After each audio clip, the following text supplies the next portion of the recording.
Hey guys, it's Mike and Ricky. Tonight we're going to talk about the finale of Secret Invasion. How are you doing, Mike? Oh, sorry, I didn't realize we were on. There's a record. Yeah, I'm good. I've been having a hard time sleeping at night. I wake up with a lot of weird thoughts, and just weird things. Like I had. Maybe you can help me. I don't know. It's like I was just sitting there and I was thinking to myself, how do nudists clean their glasses? I don't know. I mean, it makes sense. And then, I had another thought. I says, once you have a PhD, does that mean every time you go to an appointment, it's a doctor's appointment? That was the other thing too. I was thinking about urinals. I know, urinals. And I thought maybe urinals were invented by tall guys, when they walk by the sinks and they say, why not? Right? So they make them. And I know this was kind of morbid, but I was thinking, during a nuclear explosion, is there like a certain distance, a radius where all the frozen supermarket pizzas are cooked to perfection? Is there a radius? And yeah, I don't understand why theme parks can snap crystal clear pictures on you on a roller coaster going 70 miles per hour, but the banks can't get cameras to get the clear shot of the robber just standing there. I don't know that I can help, Mike.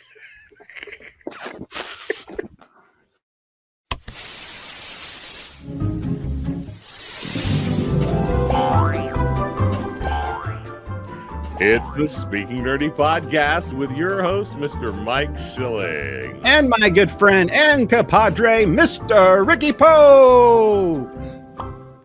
Hey, nerds, this is David with Tatooine Sons, a pop culture podcast. We believe that pop culture is the mythology of our generation. There is a story, it is written on our souls, and that all of these myths speak to that story. And that is why every Tuesday I talk about Star Wars and Marvel and DC and Lord of the Rings and whatever nerdy things we can think of with my two sons, Sam and Nate. It is a 30 to 45 minute celebration of all the weirdness that we love so much. Basically, Mom said we couldn't talk about it at the kitchen table anymore, so we decided to start a podcast. We hope you'll check it out. It's on every podcast app out there. Tatooine Sons. That's Tatooine SONS.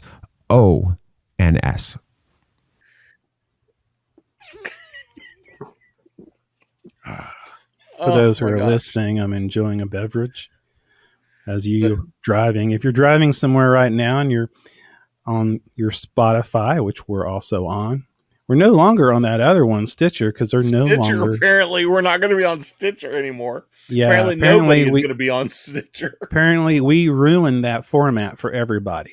Apparently, I think somebody accidentally clicked on our podcast on Stitcher and go, I have to report this somewhere in higher authorities within the federal government, and they and probably the FCC shut them down. So. Oh my gosh! We did get an email saying that Stitcher was going away. Yes. So if you are listening to us on Stitcher, be aware.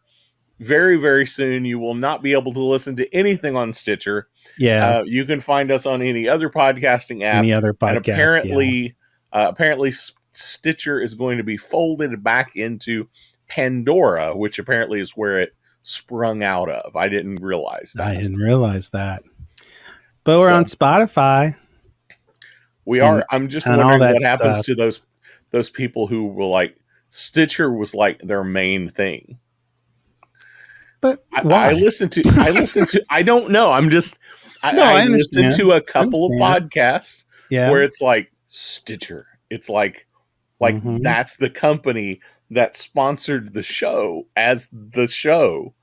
So I guess they're going to have to find new platforms. I'm just going to start enjoying my beverage on each show. But I want to sponsor, right? Because, like some of these guys, like back in the day it was Snapple. Ooh, everybody wants, Snapple. They just mentioned Snapple. I just mentioned Snapple. Do I get something? Heck no. I don't get nothing. I got nothing. Maybe we can mention NordVPN and they'll sponsor us. Yeah. I doubt it. Doubt it too. Oh my goodness. Well, what are we doing tonight? That's what I want to know. Tonight we are talking about the finale of Secret Invasion. Shut your mouth. This show we have been enjoying very much. Oh my goodness. It finally has come to an end. It has come to an end. So be warned, there will be spoilers once we get there. Oh, but we'll let you know. Should we hit that little button or little? I guess we'll go ahead and do it now. You want to do it now? Okay, let's do it now. Boop, boop, boop.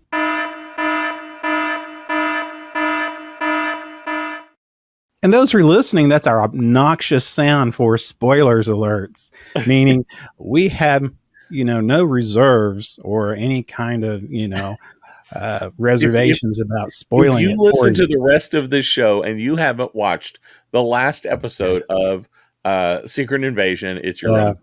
So we just don't know how to talk about something without spoilers. We tried it one time and we just finally said spoiler alert on every show because really it doesn't matter. Pretty much. Yeah.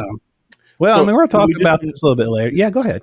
So should we do some nerdy news first? Yes, let's do some nerdy news. As I think about it, it's time for the nerdy happenings of the week. It sounded like I was choking, yeah. Enjoying that beverage a little too much there. I think so. What did you add a little something to that beverage? You will never know. I'm only going to tell you if we have a sponsor by the people that I'm drinking it. So I'm not going to tell anybody. So all right. Well, I do have some nerdy news for you, and I love the box office numbers. So we're going. And you got some good news for me, don't you? You got me some good news. I'm ready. Have you some news? I don't know if it's good news or not, but go ahead. Yeah, well, that's probably not the good news right there. So no real surprise here, but the new Barbie movie has taken the box office. They come in number 1. But before I get into that, this weekend, overall box office, this is all movies currently showing in theaters. Hold on a minute. I got a bad feeling about this. Okay, there we go. All right. Now this is actually good for theaters. Oh, okay, good. This is the biggest box office weekend. Yes. Since April 2019, pre-pandemic. Can you guess what movie came out in April of 2019 that made that the particular weekend? It was mid-month. But can you guess what movie released that made that a bigger weekend than this one? What movie release? 2019. Can you place it? Let me go back in the time again. Was it a Marvel movie? It was a Marvel movie. Okay, let me think about it. The Marvel movie. Oh. It was the culmination of all Marvel movies. It was Avengers Endgame.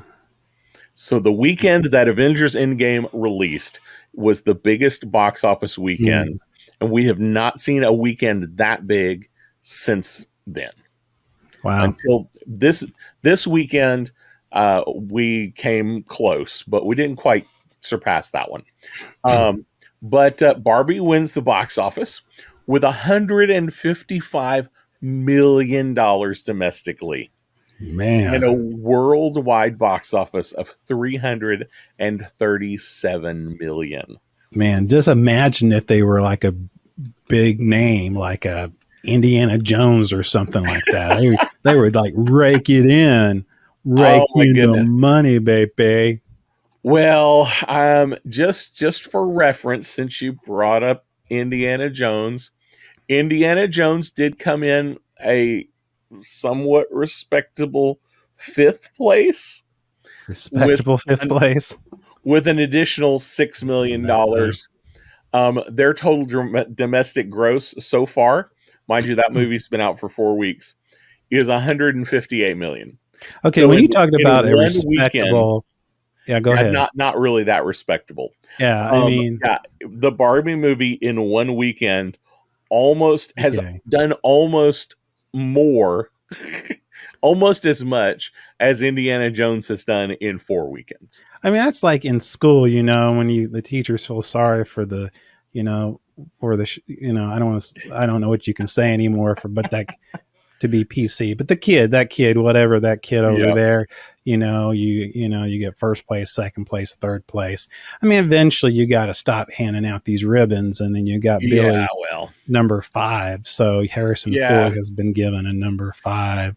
Well, since actually, it sounded like he was given a number 2. Well, so this is actually the largest Warner Brothers opening since Batman v Superman. That is significant. Barbie has done significant. Oppenheimer came in second, which a very respectable $80 million domestically, which would beat most movies. Yeah. That movie alone would beat out most of the movies that have come out this year. Very few movies have crossed the $80 million mark on their opening weekend. And kind of surprisingly, Sound of Freedom, which is a kind of a faith-based film, brought in another $20 million this weekend. Making it like one of the biggest independent films to date. It only released domestically. It did not release worldwide, and it's already made $124 million. Since July 4th. So that movie's doing really well, especially since they only spent like $14 or $15 million to make it, and it was shelved for like 5 years. Like they made this movie pre-pandemic, and it didn't get released. So very respectable. Mission Impossible came in 4th.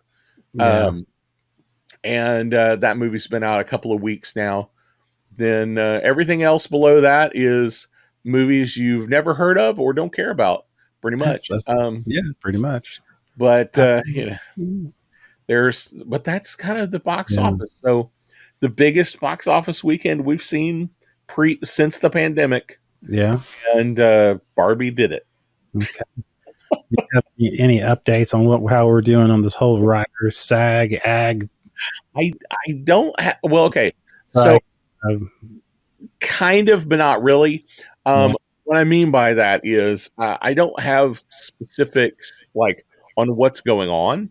But the strike is still going on, and the actors and I don't know if I've mentioned this previously, but this is the first time in 60 years that the writers and the actors have both been on strike at the same time. So, and I think I mentioned this last week. We're not expecting negotiations to really kick up again until the fall. So NBC and CBS both released their fall schedules, which are loaded with, and it is loaded with competition shows, and a lot of reruns, and a few select seasons that happened to be completed before the strike started. I would like to see all the shows, all the pilots that never made it. That could be interesting. What if you just had a season of pilots? 22 episodes of pilots. You could call it pilots and just play them all back to back. Yeah, you can, like wings. And just see which ones. Like if one really hit well, then you could like make it after the strike happened. That's what I'm saying. This is a great opportunity. Now, along with that, there are actually 39 truly independent productions that have received waivers from the Actors Guild. So these films will be able to continue. Films or shows are going to continue shooting. Kind of the big one that people might recognize is The Chosen. It's a faith-based series, and the reason they're getting a waiver is because they are fully independently funded. That particular one is mostly crowd-funded, but all the other ones are independently funded. They're all productions provided that had to provide paperwork to SAG-AFTRA confirming that they don't have any association with the Alliance of Motion Picture and Television Producers, which is the negotiating body. And then there's a few select, that I think I mentioned this last week, there's a few select places in the UK that are able to continue because they're covered under UK's equity union. So they don't fall under the same rules. But House of the Dragon is one of the productions there. But that's kind of where we're at. So there are some things being shot. A24 is kind of one of the big studios that people might have heard of. So A24 has a couple of waivers for some things that they're working on. So maybe we'll see some independent stuff that hits the theaters in the next 6 months. But kind of have to wait and see what it's going to look like. Interesting. The only other thing I have is, there's going to be a Teenage Mutant Ninja Turtles movie. Kind of a CG animated thing. That's coming out. Kind of an interesting look to that film. Apparently they have already greenlit a sequel as well as a TV show that's going to be based on it. Nice. So we'll have to wait and see how long that'll be before they can actually start working on it. But apparently the studios have said they want it to happen. So I guess writers for animation series like that, they have to be on strike too. I heard some conflicting information on that. I mean, so that's a weird thing. I actually, on another podcast, interviewed a writer for animation, and he said they're under different writing contracts. So possibly they can still write for animation, but it's got to be the right scenario and the right situation to make that all happen. The only other thing that I have that's kind of nerdy news is you heard of Twitter, right? And that and then there's the Threads thing that started. Well, now there's X. Just X. Just X. The letter X. Roman numeral X. Yeah. So, but that's actually just Twitter. They just changed their name. Is that a movie? For no apparent reason. Was there a movie after? A movie called X? I don't know if there's a movie called X. But apparently now it is X. And if you're on X, we're all X's. And we now send X's. Yes. So apparently now I have a lot of X's. Yeah. I didn't have any X's before. You don't want them. But now I apparently have lots of X's. You can have mine. Anyway, no real good explanation that I've seen for why they changed the name. Well, now we get one. We have Elon Musk, and that's all you have to say. That is true. That's all you have to say. I did tweet to Elon Musk and ask him. Did you? You asked where the other social media products are, that's because we've got the X now. We got the X, but we want to know why. But after the X, he generally comes out with an S, and then he comes out with a 3, and then he comes out with a Y, like he did with Tesla. So exactly. I'm expecting more social media platforms, and I'm expecting there to be an S and a Y and a 3, because for some reason he thinks it's funny because it spells sexy. Oh, really? S3, that's what he thinks. Yeah, S3. XY. Yeah. So basically, because that's who Elon Musk is. So he basically killed the bird. So he did kill. By the way, did you know the bird had a name? His name is Larry. Yes, I didn't realize. I saw that. So Larry is now dead, and we just have X. And we just knew his name after his passing. That's really sad. We didn't know him any better than that. Yep. Honestly, I thought when I saw the X, I thought, oh, this is a joke, and they'll run it for like a week, and they'll change it. But I'm not so sure now. Anymore. Crazy things. I don't have any other nerdy news. Do you have anything? No, I don't. I just have what we called, our next segment. Well, maybe we should do some stupid news. I think we should.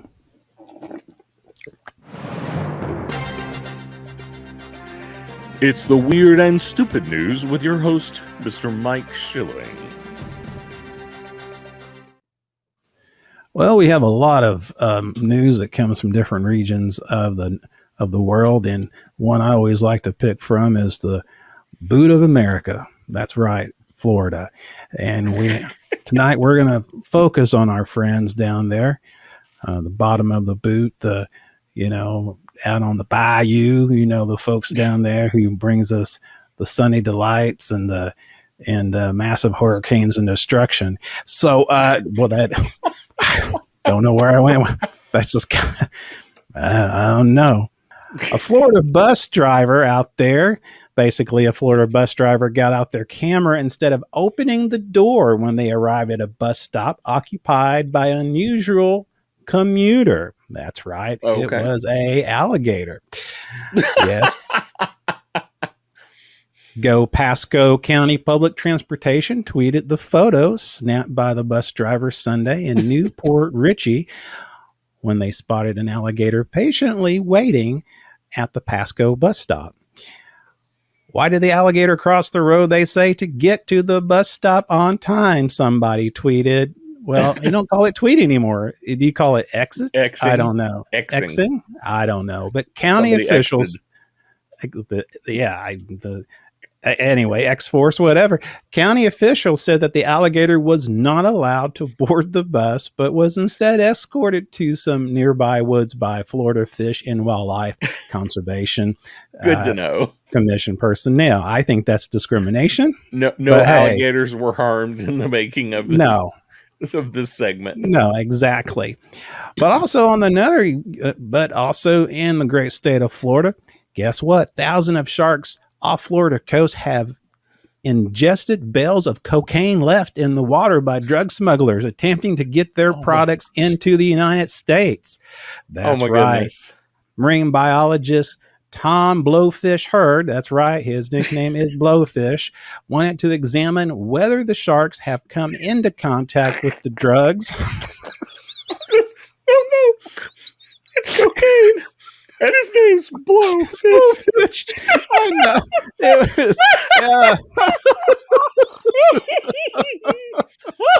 wow, that sounds like a cartel name. Blowfish. Oh my gosh. So I'm expecting 2024 cocaine shark. Because we had cocaine bear this year. So I know. Yeah, exactly. You're right on track. Right on track. I don't know if you realize this.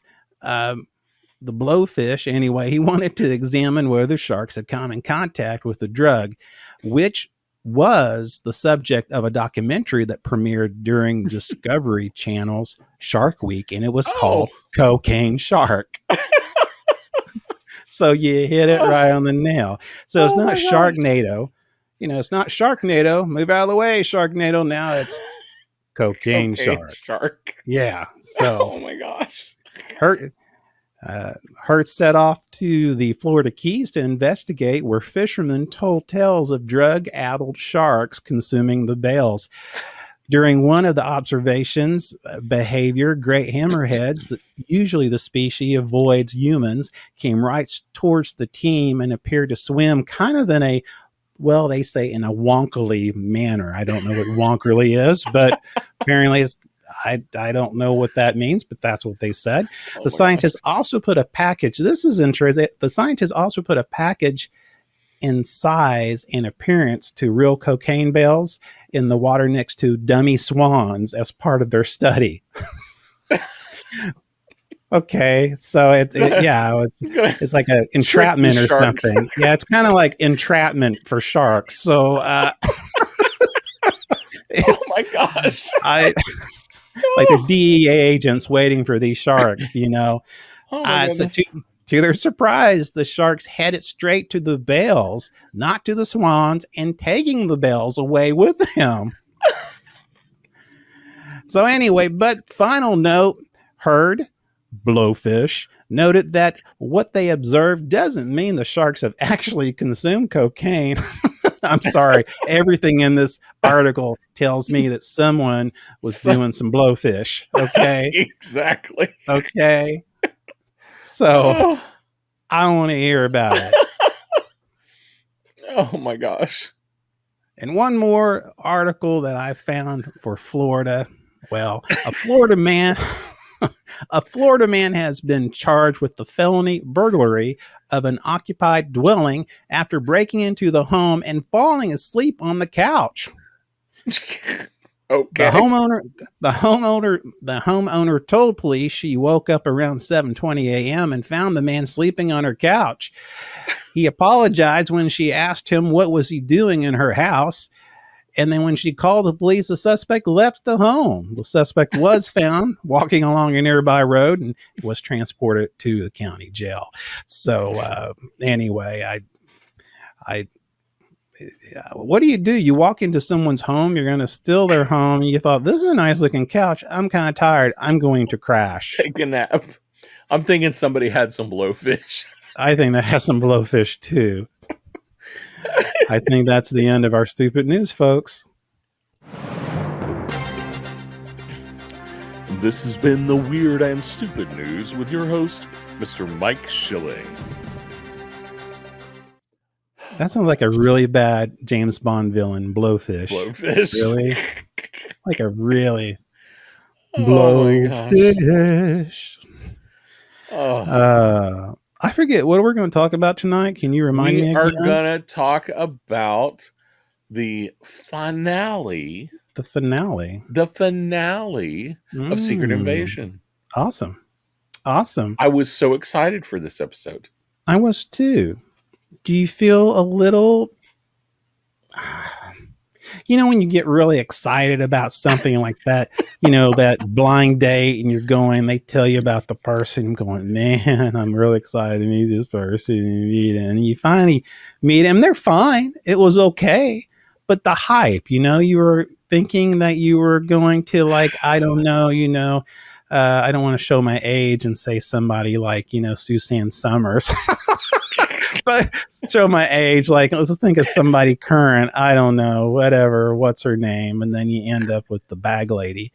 But Suzanne Summer. Why do you think Suzanne Summer of all people? It's like there's so many. I went back to like Three's Company. That's what I did, and I sorry about definitely showing our age.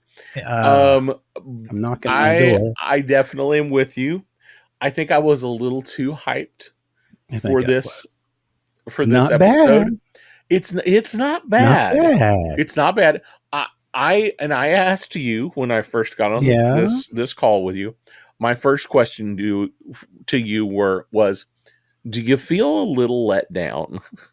It was. I felt a little let down. Not that it was bad. No, but it was. It was actually like almost everything we discussed. Yes, it was. I had that actually in my notes. We predicted. I mean, we've never done this before. I know we're never right. We're never right, but we predicted every one of them, and I think we were sad because, well, we were hoping we were wrong, I guess, because it was a big letdown that we predicted all this stuff. We didn't want any big super Marvel superheroes to show up and save the day, and they didn't. No. And we said Gaia and Gravik were going to have a face-off, and they did. They did. And we said Nick Fury and Rhodey are going to have a face-off, and they did. They did. Exactly. I mean, honestly, almost nothing surprised me about this episode. No. Even in the instance where I thought things were going a different direction, voila, we were right. I mean, it's just they try to do this, switch and bait kind of deal, and then all suddenly it's like, oh, it just because I kind of I got caught along in the whole rhythm and the cadence of it, and then I realized, oh, we're right. So anyway, it's for a brief fleeting moment, I was like, oh, Fury's there, and then I was like, this just doesn't add up. It's like he's too sick, or it felt put on to me, and I was like, I bet that's Gaia. And I was right. Well, you were better than I was, because I was thinking, okay, he's sick, and he's saying things that I don't know what Gaia would know about. Maybe she did a very good job playing the part. But honestly, I thought, all suddenly when it's like, wait a minute, Nick Fury has superpowers now. Did the dome, did all suddenly he become this, did the system give Nick Fury superpowers? And I was like, no, I don't think that works that way. No. But for a minute, there was that little bit, and I was excited about it. It was like that little bit of, what? And then I go, okay, makes sense. We predicted that. Okay. Yeah. So the thing I didn't really predict was that he literally gave him Harvest, and he literally made them both Super Skrulls. Yeah. And now we have a real Super Skrull in Gaia. Which is kind of interesting. But let's put that off. Let's talk about that toward the end. Let's talk that. Because that's kind of the future of what does all this mean. This means, yeah, exactly. But so I guess my big question here is, did anything really surprise you about this episode? I mean, we literally did predict most of this. Did anything? No, it really. I can't. There's not one thing that really surprised me in this, because usually I'm waiting for that Marvel twist. I'm waiting for that twist where, oh, they got me again, but that didn't happen. And if it did, and we even got Olivia Colman again for a few minutes, which I loved. I love Olivia Colman. She played a great part once again. Calling Rhodey and telling him he needed to save the president, and that was all set up, which was a little bit of perfect. It was a little bit before they revealed Fury in the hospital. There was some stealth kind of, taking out guys, and I thought, is that Sonya? Go girl! but then I realized, because she was I think it was a little bit of both. I think it was a little bit of both. I can see that. She's crafty. She can do it. But love her. I instantly knew it was a setup, though, because in the last episode, Nick Fury reveals that Rhodey is a Skrull. Yeah, exactly. To her, specifically. So the minute she made the phone call, I was like, oh, this is a setup. I'm not sure who's going to show up, but this is definitely a setup to get him off kilter. So that was pretty straightforward. Yeah. And this really was a pretty straightforward, honestly, things played out kind of the way I expected them to until the very end. And we can get to that in a little bit. Yeah. I did think Gravik and Gaia Nick Fury had an interesting conversation about I did too. Nick Fury. It's all your fault. Everything that's happened here is your fault. And when the world fails and the Skrulls take over, that's your fault too. And I had to think about it. I didn't have much time until now. We're kind of mulling over it.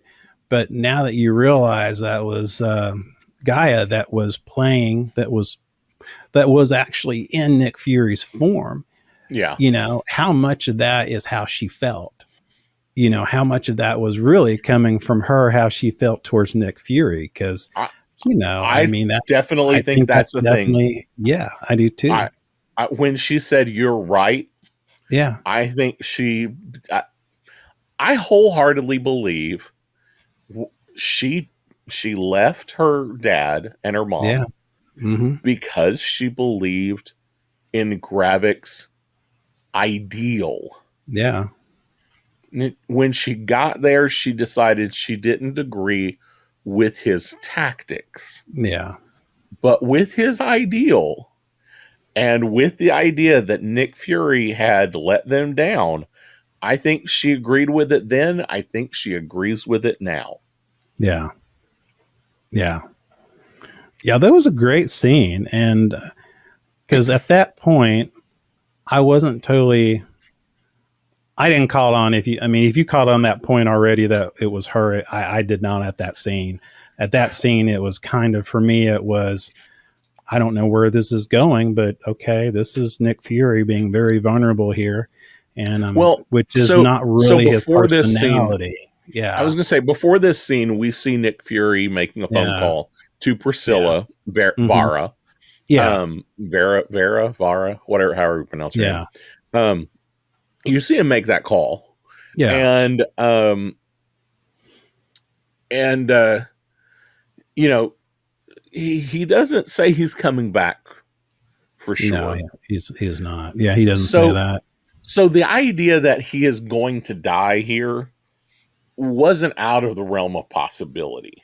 Yeah. But I've seen the trailer for Marvels. And he is definitely in that. So that would either mean, if Fury died here, either it's not Fury, or the Marvels is set before this. But I don't think it is. I don't think it is. And that was something I meant to research to see if anybody has confirmed that or not. But I gathered that it wasn't supposed to have happened before this happens. Because after I saw this, after the ending, I went to watch the two trailers, the one that came out 3 months ago, and then the recent one that they added a few more scenes into. And there wasn't a whole lot that yelled at me, but there was a few things, that got my attention, made me wonder. Stuff that was said at the end of this movie that made me wonder if there was some, and we'll get to that at the end, because I don't know of how much we want to get into it. I was going to say, we don't usually go in order, but I do want to hold off the last 5 minutes of this until we're ready to talk about all that stuff. Because there's so much at the end that speaks to what might be happening in the future. Yeah, exactly. So, that big battle, or, the initial kind of, Gravik telling off Nick Fury. I mean, it was a great speech. That's a great scene. Yeah. It's a great scene. It's well played. And, in the middle of that, we're seeing, basically we get the word that the president has said, "Yep, nuke it." That's a really intense scene when you have Rhodey and the Admiral kind of at each other's throats. Rhodey is it almost, if I was the president, just, let's pretend in this movie, if it's reality, I'm thinking, man, you really want me to push that button? There's something wrong with you, buddy. I mean, he was so, it was just, it would make me have so many red flags. And, and so well, and it fits. So it fits the new Rhodey character. Yes. And what I mean by that is, earlier in the season, he talks about, if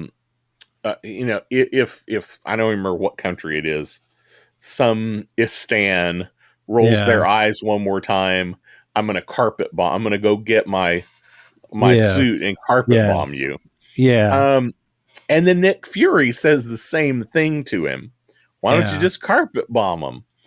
And, but that never felt like a Rhodey thing to me. Never did. No. I mean, Rhodey gets annoyed at things, but he doesn't strike me as the kind of guy who would go, yeah, I'm just going to go nuke you.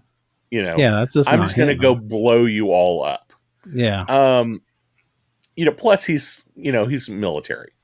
Yeah. So him pushing hard for the nuke does feel out of character for previous Rhodey, but it definitely feels in character for Skrull Rhodey. Scrody. Yes, exactly. Scrody. Scrotum? That's not right. Well, yeah, that bit with the general and Rhodey, general or admiral. And Rhodey going at it, she's like, my goodness. I don't think this is not a good plan. He was so berating to her. It was like, oh my goodness.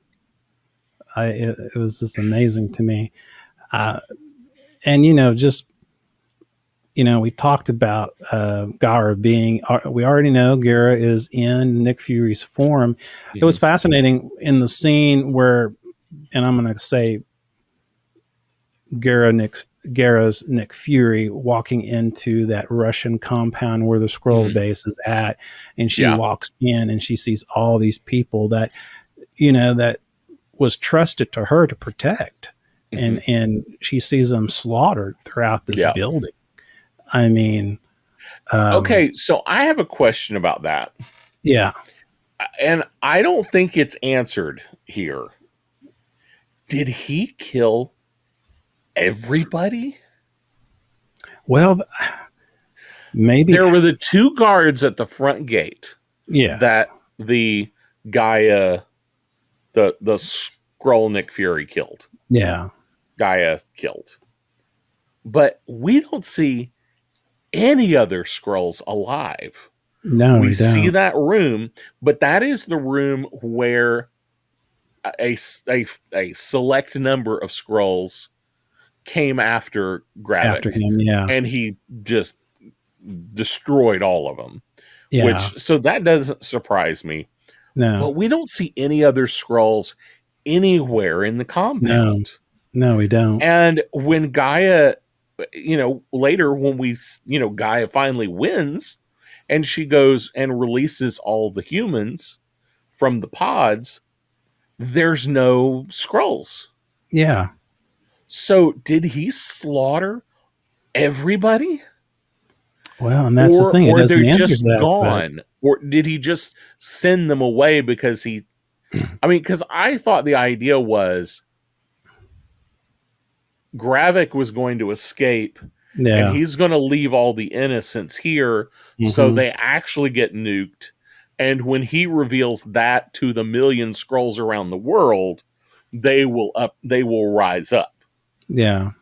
That was what I thought. Yeah. Well, but if we blow up the site and there's nobody there, then what does he gain other than he's a super Skrull now?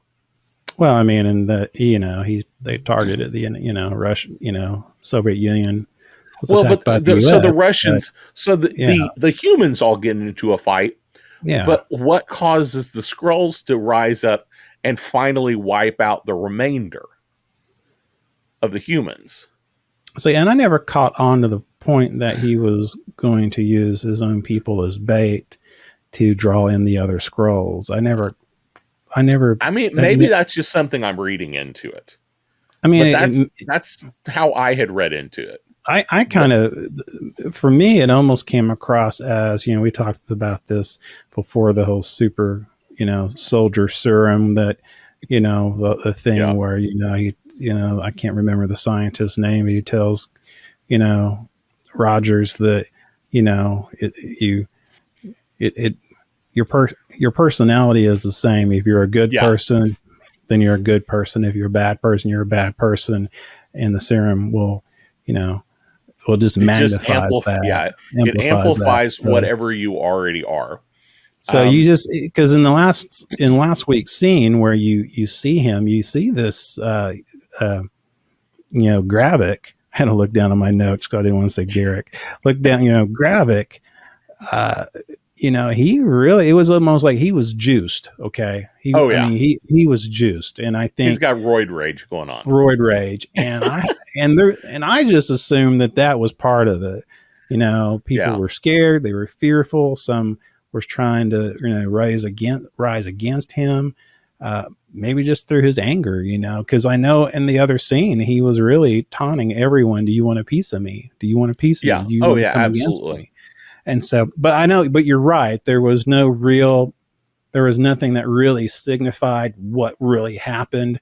It's almost your imagination kind of left to think about it. But for me, that's kind of where I was thinking. I'm thinking, these are just people who just, he felt like they're expendable and he felt disrespected, or he just raged. I mean, he roided out on him. But it is fascinating though. And a good question is, you think besides the two that you have in the front that Fury took out, the Skrull guards and the Russian uniforms, you would think there would be more about, and we didn't see any. Now there was a scene where they were taking them out of pods and there was these two soldiers walking out helping people, and I was trying to get the emblem on there. I was trying to figure out who they were. I saw that too. And I thought, where did the two random soldiers come from? Yeah. Unless they just were two soldiers in pods that got, they're just saying, well, there's all these important people and there are these two soldiers. I mean, because they did replace like two random Navy guys at one point, but those weren't them. But then I thought the whole time too, I said, these guys are getting radiation poisoning now. How does this all work?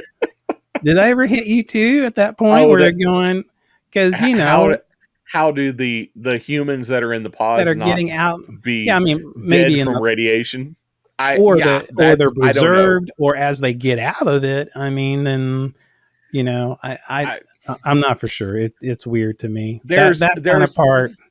There's definitely some suspend belief, on some of this. Now, I also thought it was interesting. We discussed this before. Yeah. When exactly did Rhodey become a Skrull? Did you notice Rhodey was like the only one they had to carry out? Yeah, he was like a hospital gown or something like that. Yeah, and he's like, "How long have I been here?" And or somebody asked how long he had been there. Yeah, and the answer was a long time. But everybody else was able to walk out on their own. Yeah. I mean, basically, all of them were kind of stumbling a little bit, but he's the only one that had to be carried out. Interesting. So, which makes me think that they're implying Rhodey has been a Skrull a lot longer than any of the rest of them. Because the last time we knew he was not... Go ahead. I was going to say, does that mean he was actually a Skrull in some other movie? Well, I mean, the last movie that we knew that he was doing, I mean, what was it, after Civil War? I mean, he was recovering from therapy, Was that him? He was, because... because he got shot down, yeah. He was shot down, and was he not in,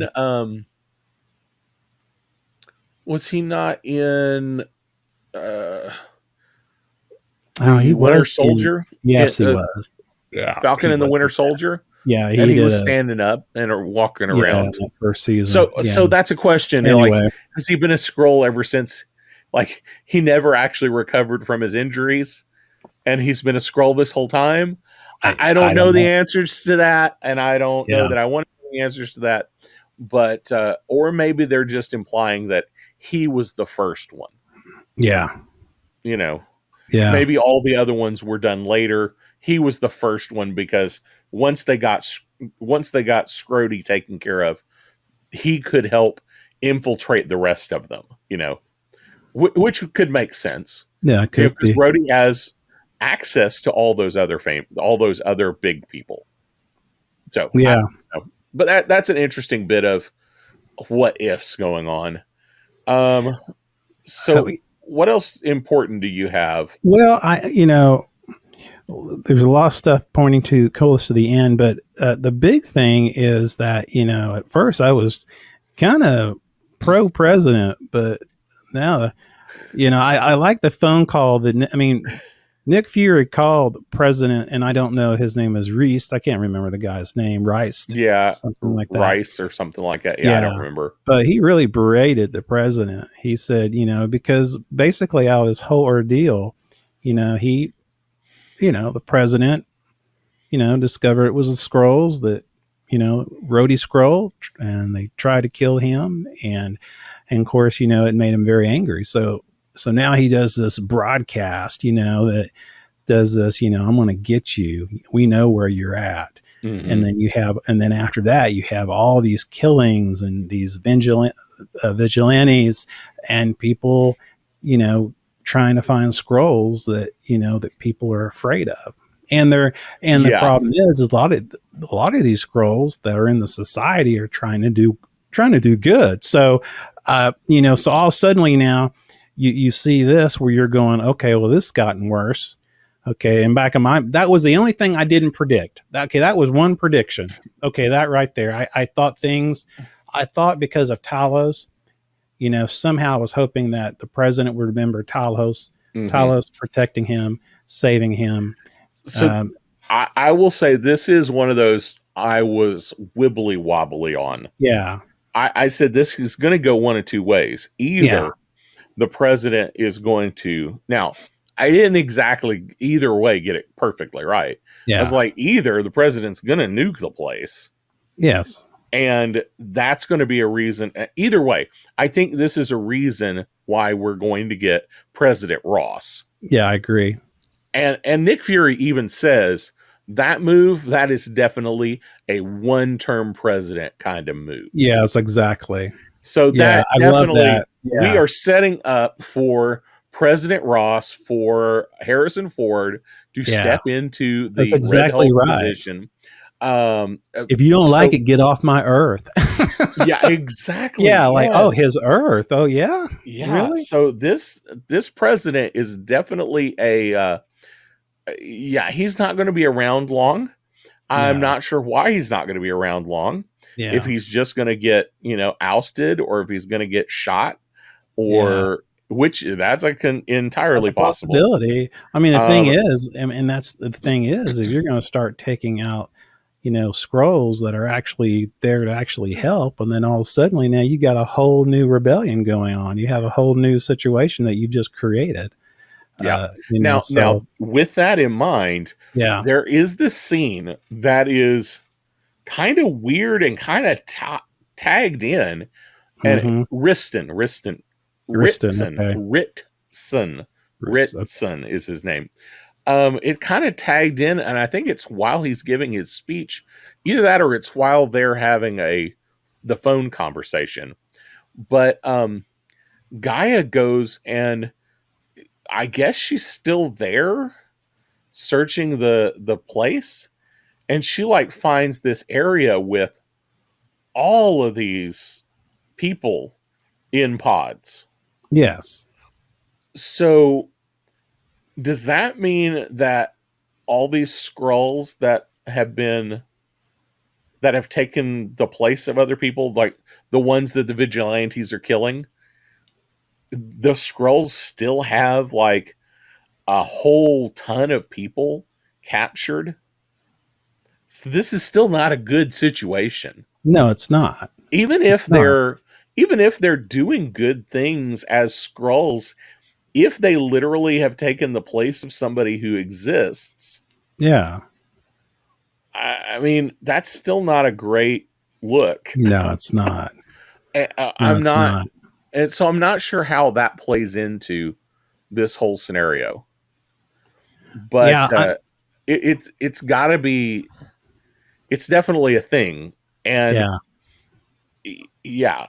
So, and I don't know how you fix that. It's almost as bad as the blip. Wait, I've been married to a Skrull for the last 3 years, and not my real husband. Or, yeah, because there's millions of Skrulls on the planet. At least a million. They said a million. Yeah. So, you subtract the ones that are, I mean, take several thousand, killed. and then you think of those who were on the compound that was part of the renegade, whatever you want to call it. But there's like a ton of people that are already just living as normal human beings, just in a life, right. Well, and some of them, like Gravik says, this is the face of the first guy I ever killed. Yeah. So that's kind of a weird scenario. That's a weird. How many of these Skrulls are taking the place of people that were killed by Skrulls? Yeah.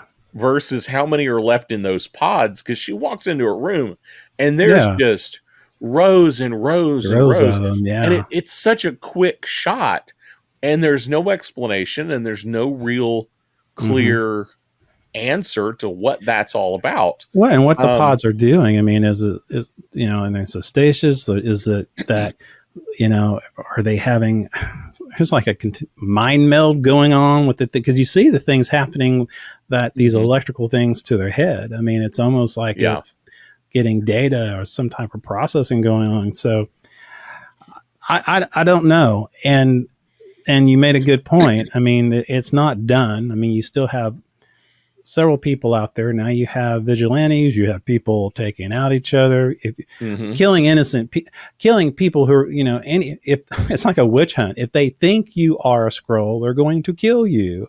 Yeah. There's in part of the show, you saw where people were being assassinated and they find out they weren't Skrulls. So you're starting to have that now. It's like a huge witch hunt now. Yes. Absolutely. Witch hunt is a good word for it. Yeah. That's what we've got going on now. And it's going to be a bad scenario. And I really feel like this is where, I could be wrong, but I feel like this is where the new Captain America movie is going to pick up. Well, and that makes sense. That makes sense. The world is screwed up. Yeah. People are killing people. Nobody understands what's going on. Yeah. I mean, maybe that's not where we're going, but I feel like that could be an answer to what that movie is going to be about. I wonder how the Thunderbolt's going to be involved in this. Because Sonya, I mean, like I said, we talked about Olivia. So now the Thunderbolts. Now that is a good question, and I think I have an answer. Do you? When he's giving that report. He said, he doesn't say all Skrulls. He said everyone born off world. Yeah. Or something to that extent. Yes. Everyone originating from off world. We know how to find you.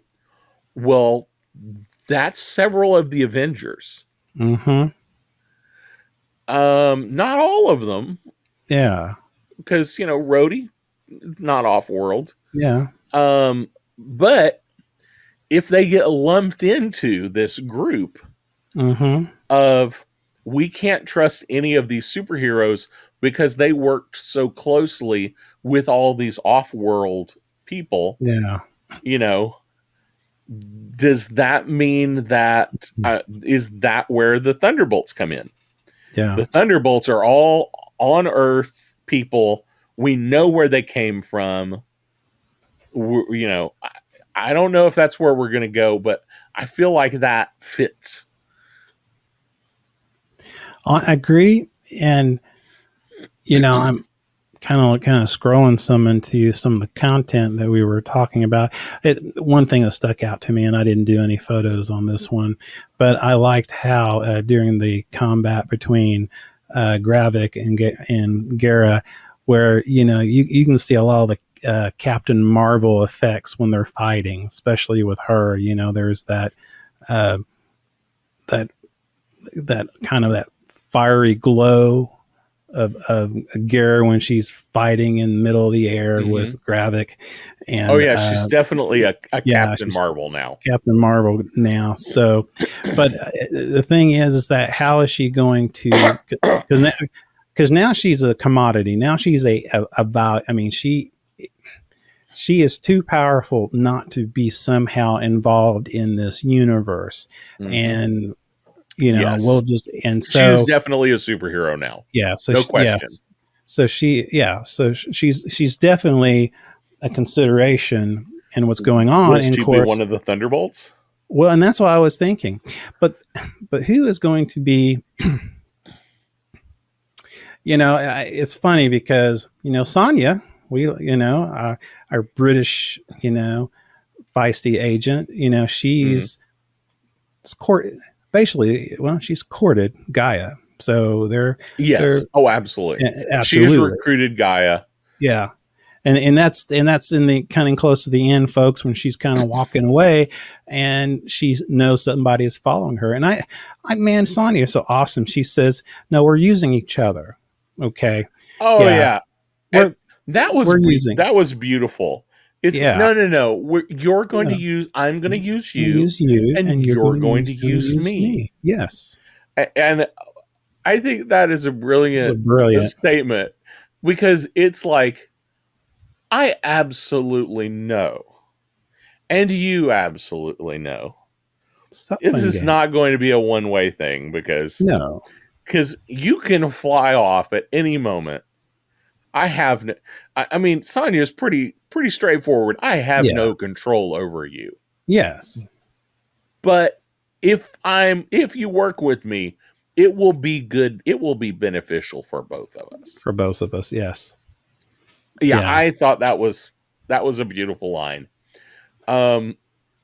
And along with well, no, I'm just thinking because when you think of a strong female character in this, as far in the role as Sonya, then you think of Valentine. You think of, so how is that going to?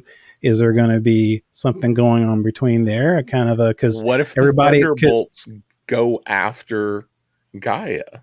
Yeah, because all suddenly, I mean, Sonya, allies or not, she's thinking, Britain needs our own superheroes as well. I mean, we need our.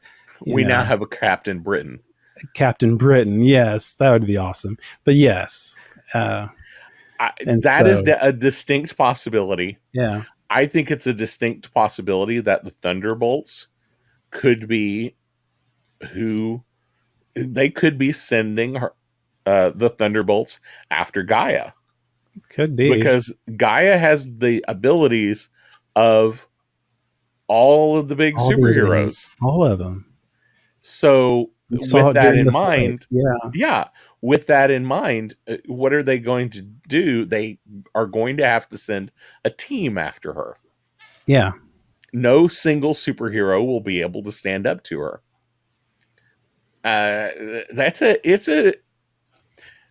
I hope they don't let her fall through the cracks and don't use her.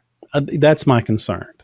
Because that's my concern. I mean, how can you, given this person, the harvest, the DNA of every Avenger, every person that was on the Battle of Earth? I mean, that was... Yeah. I mean, you're not missing one person in that fight. No. And so, for one... it's dangerous. She's very dangerous. If you look at absolutely. it from her, which I was really surprised that Fury, was so willing just to give it to her. Because he's a very, usually he has a backup plan where he's not going to give up something that powerful to somebody. So, but he did. And so,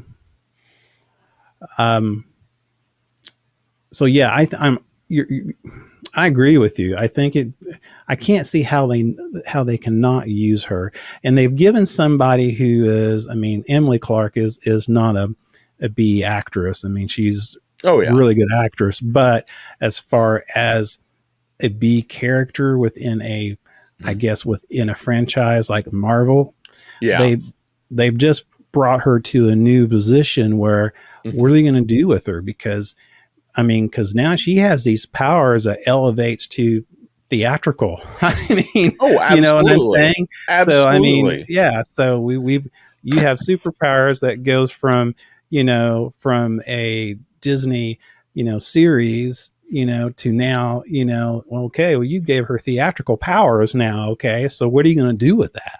Yeah. You just can't pretend like it didn't happen. So what do you do with her now? I don't know. I really don't know what you do. And I know and I can't remember. You would be the person I would ask. Is there any comic book character that comes close to what we're seeing here with Gaia? I mean, you know of? There is a Super Skrull in the comics. Yeah. But he's always leading the bad guys, because the Skrulls were always the bad guys in the comics. Mm-hmm. So this is kind of a little bit of a new territory. Yeah. And even then, Super Skrull didn't have this many powers. Yeah. Or this, even the size of power. As strong as he wasn't a Captain Marvel size power, which she is. So I don't know what they're going to do, with her, or how they're going to explain it away. Do you eventually lose the powers? I don't know. Yeah, I don't have a good direction or feel for where they're going to take it from here. I do feel like the Thunderbolts could be, she could be the opposite side of the Thunderbolts. Yeah. Because the Thunderbolts really are not necessarily the good guys. Yeah.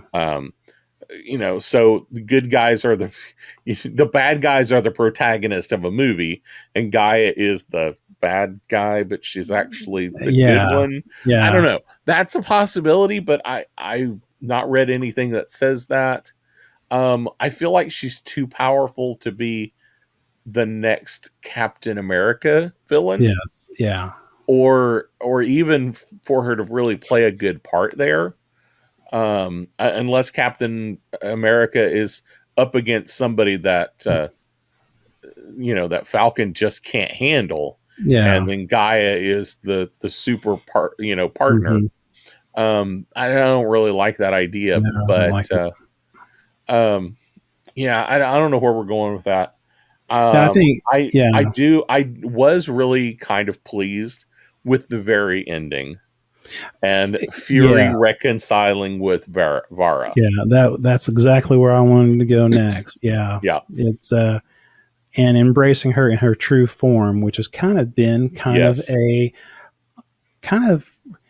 with everything else, it's kind of been an undertone of this series. People no longer hiding and to be accepted as who they really are. And in this relationship is kind of a microcosm of that between Fury and Vera. And, she wants to be, she's no longer Priscilla, she is Vera.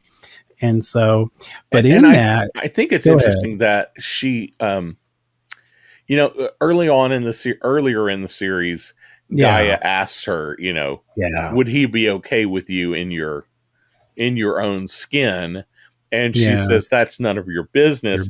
And I made the comment, does that mean it's none of your business because that's an intimate thing that we don't need to talk about? Or does she mean, or is that none of your business because Vara really doesn't know the answer? And which apparently that's kind of this I was going to say, with this episode, it's pretty clear that she wasn't sure she knew the answer. Yeah. But now she does. And I thought that was a nice ending for it. I was happy with that part. I think we can kind of get into the part where I think we're both on the same wavelength of what can happen here in the future.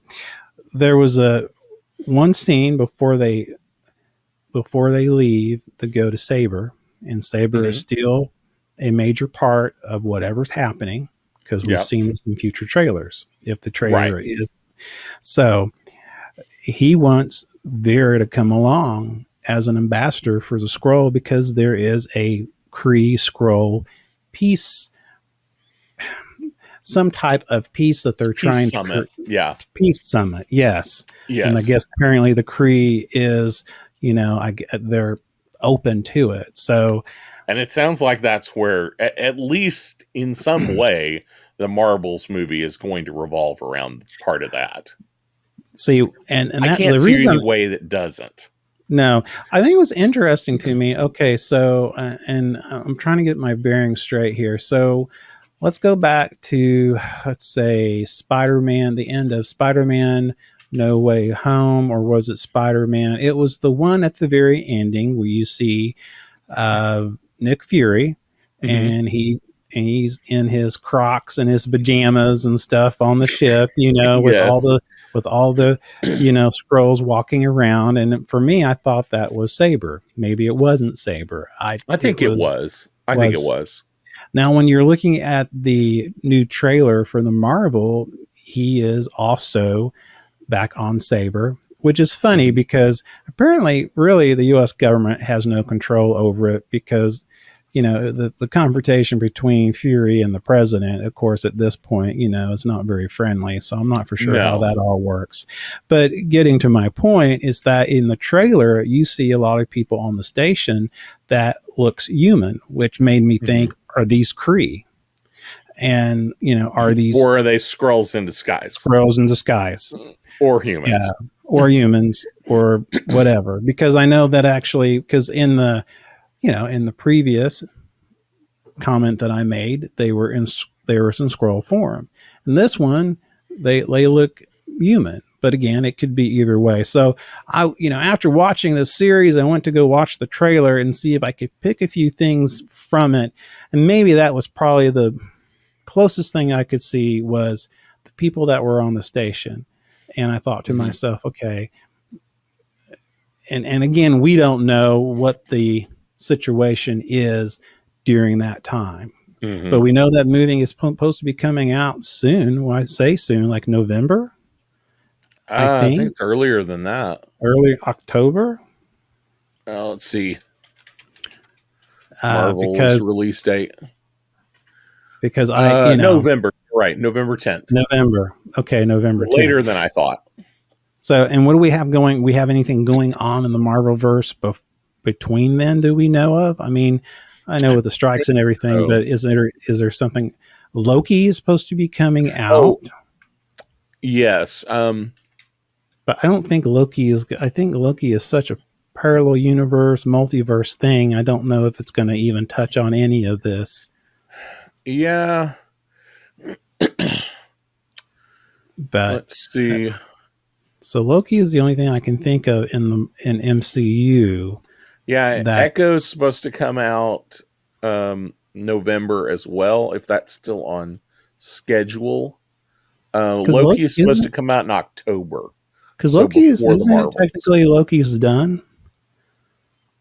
Do we know after season 2 or no? I mean, like actually, the production is done. Oh yeah, Loki. Production's done. Oh yeah, okay, it's done. That's what I mean. I'm trying to. No, when I said Echo, I don't know if Echo got finished. I'm assuming it did, but I wasn't really following that one to know. Yeah, when it was, or if what I'm looking at right here has the right dates. Yeah.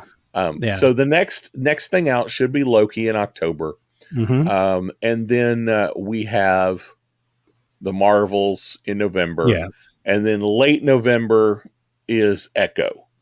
Okay. And Echo is going to be very grounded.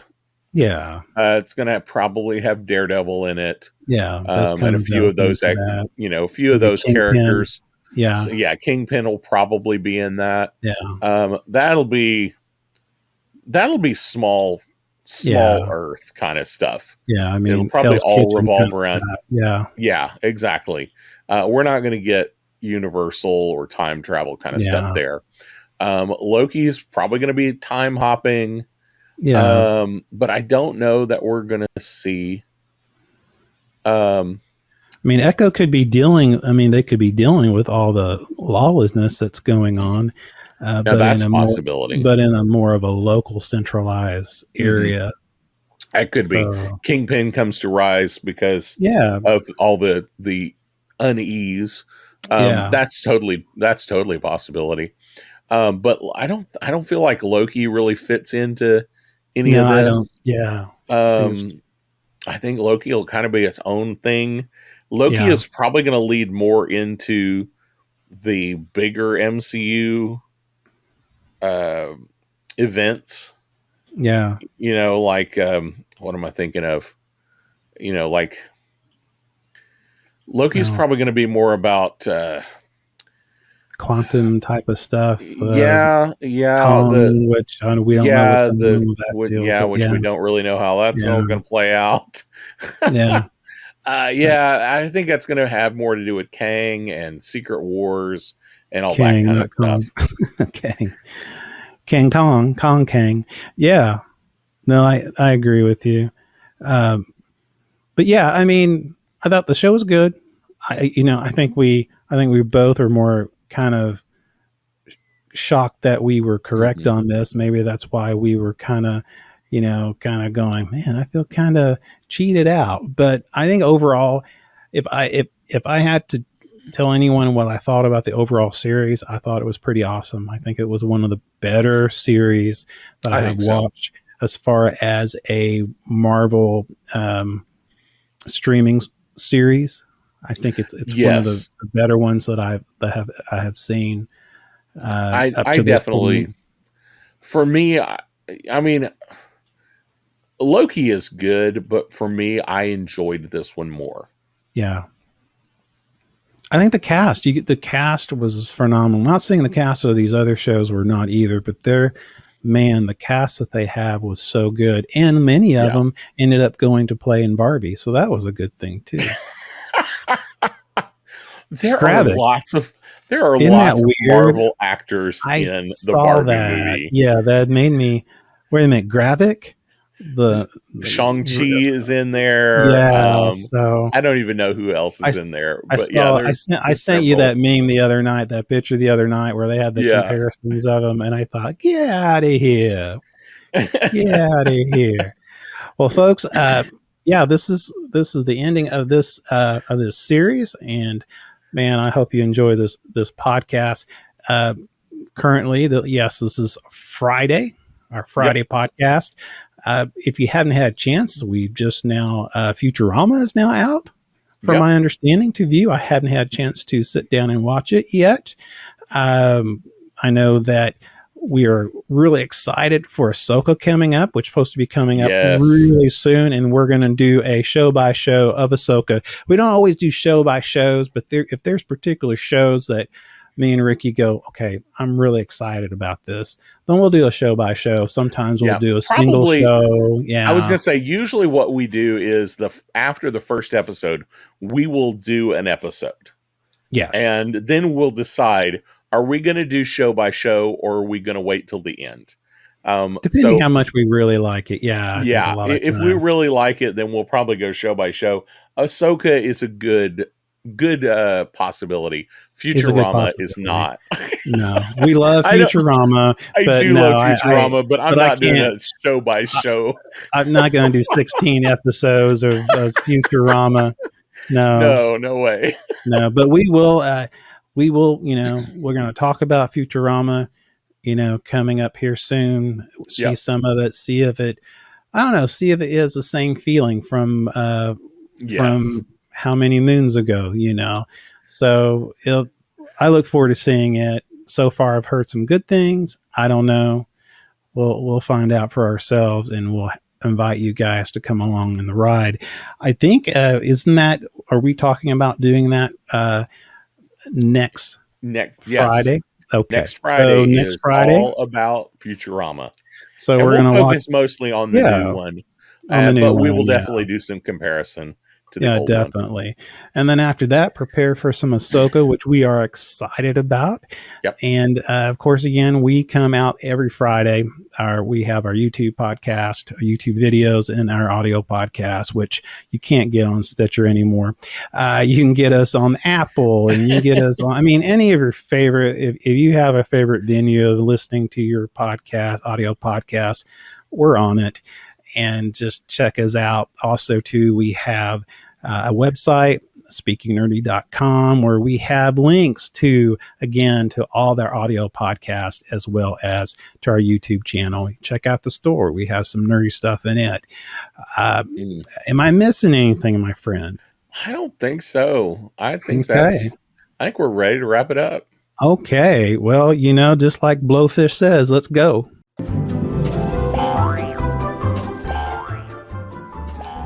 This has been the Speaking Nerdy podcast with your host, Mr. Mike Schilling. And my good friend and compadre, Mr. Ricky Poe. That's what we call a callback. Callback? Callback. Like my little straw bit? Yeah. Okay. Lots of callbacks. Callbacks.